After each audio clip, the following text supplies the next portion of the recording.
I care about you, and you have the opportunity to learn something today. You have something you may not even realize that you have, and we're going to talk about it in this video. Now, if you don't want to learn something, go watch a video about cats that ring a bell to get fed. You know, supposedly when I ring that bell, Susie was going to run down here and give me coffee. I'm now on my 54th attempt and I've had no success.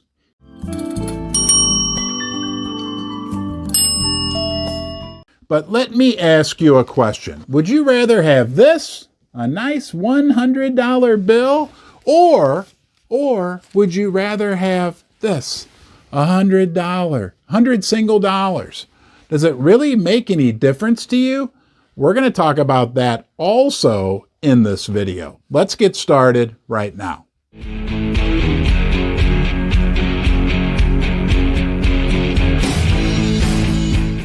Let's talk about this thing you have that you may not even realize you have. Look, we all have a lot in common. I know you are special and unique, but we all have noses and belly buttons and, well, you get the picture. But we also all have a personal balance sheet.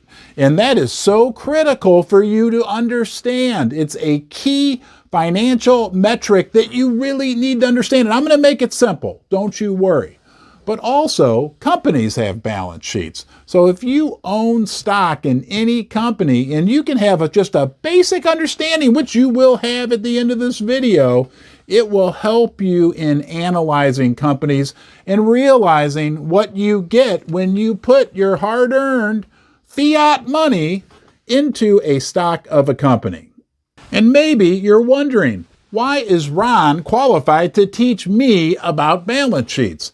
I have a degree in accounting from a top-flight university here in the United States of America, and I even worked for one of the big 4 accounting firms. So I will be pleased to teach you about balance sheets, but what's most important is that you understand what I'm talking about because it applies to you. It affects you on a personal level, and once you have this knowledge, it will unlock a new analytical tool that you can use when you're considering buying stock in individual companies. Let's get started right now. Assets equal liabilities plus owner's equity. Now, don't click off this video. I'm going to make it easy for you, okay? Let's make believe you have one asset. Let's say it's a house. Let's say it's worth $500,000. Let's also say you have a mortgage on that house. Let's say the amount you owe on your house is $300,000. That's your liability. That would mean you have $200,000 in equity. Now, we're making this simple. We're just making believe that's the only thing in the world that you have. Now, write that down. Assets equals liabilities plus owner's equity. And then plug those numbers in. Go back and do it again if you have to. It's easy to understand. Trust me, you can grasp this. Now, in the real world, of course, you have much more than just a house. You have cars. You may have money in the bank. You might, not saying you do, but you might have some of this laying around, silver. Those are all assets. And when it comes to your liabilities, you likely maybe have more than just a mortgage on your house. Maybe you don't have a mortgage on your house, but nonetheless, whatever you owe, credit card debt, any types of loans, student loans, those are all liabilities. When you take all your assets and add them up and you deduct your liabilities, that's the equity that you have. We'd like to thank our sponsor, First Mining Gold. They're a Canadian gold developer with 2 world-class projects in Canada. They also have a handful of other projects. When you total up all the gold in their resources, it comes to over 12 million ounces. They're worth checking out. I'll put a link to the company's website in the description below. So when you look at these figures, right, all of your assets that you have, and then you deduct out your liabilities, Do you see that you want your liabilities? You want your debt to be as low as possible. You especially don't want to get yourself into a situation like a lot of Americans have. Hopefully you haven't, where you're, let's say with a car. Let's say it's all you have in the world is a car. You bought it 2 years ago, right? You paid $60,000. Can you believe what people are paying for cars these days, right? And you took out a loan for $60,000 for 72 months.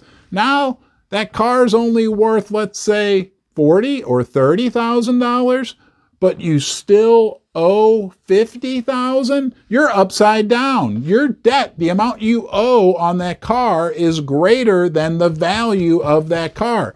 Guys, and this is not going to turn into a preacher rant, but for your own good, for the good of your family, keep your debt always as low as possible. Now, you want to talk about this? The $100 versus the $100 bill. Hey, when you own stock in a company, when you're analyzing a company, every company, just like you, also has a balance sheet. All you have to do is go on their website, click on the investor tab, download the financials, and it's right there. Go on Yahoo Finance, you can do that as well. You could probably even just go into Google and put the name of the company and balance sheet, and it will pull it up for you. Now, when you look at a company, and this is where you need to look at value. Warren Buffett said, price is what you pay, value is what you get.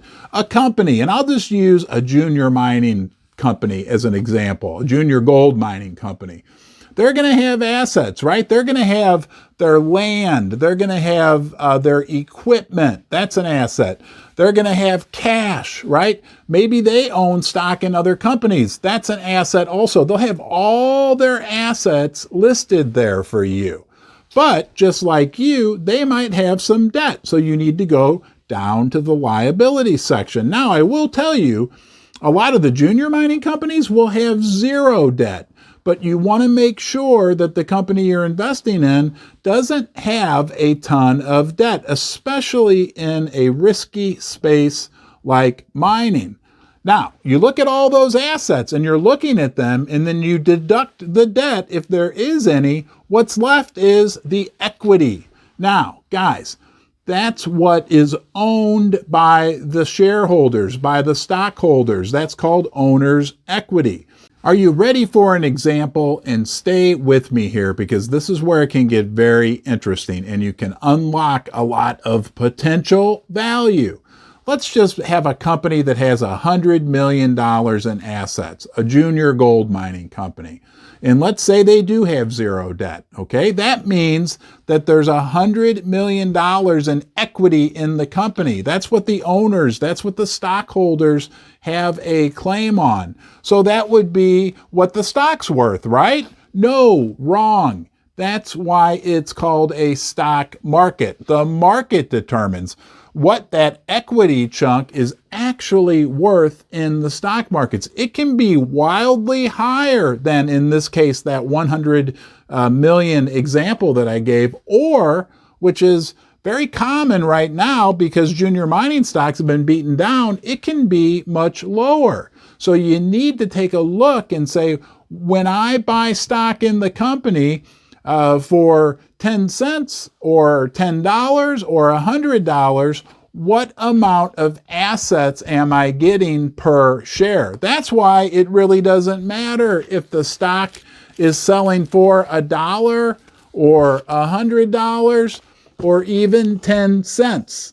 Does it make sense to you? Let me know in the comment section below. Whether you're paying 10 cents, $1, or $100 for a particular stock, what's more important is what are you getting for that money? If a 10-cent stock gives you 15 or 20 cents worth of assets and you believe it's undervalued, that might be a much, much better investment than a $100 stock where maybe you're only getting $3 or $4 worth of assets. A lot of these darling tech companies from a year or two ago were selling at valuations even more extreme than that. And the market made the stock price go so high because there were these dreams that these companies would just keep growing and growing into infinity. And the opposite is generally true right now in the junior gold mining sector.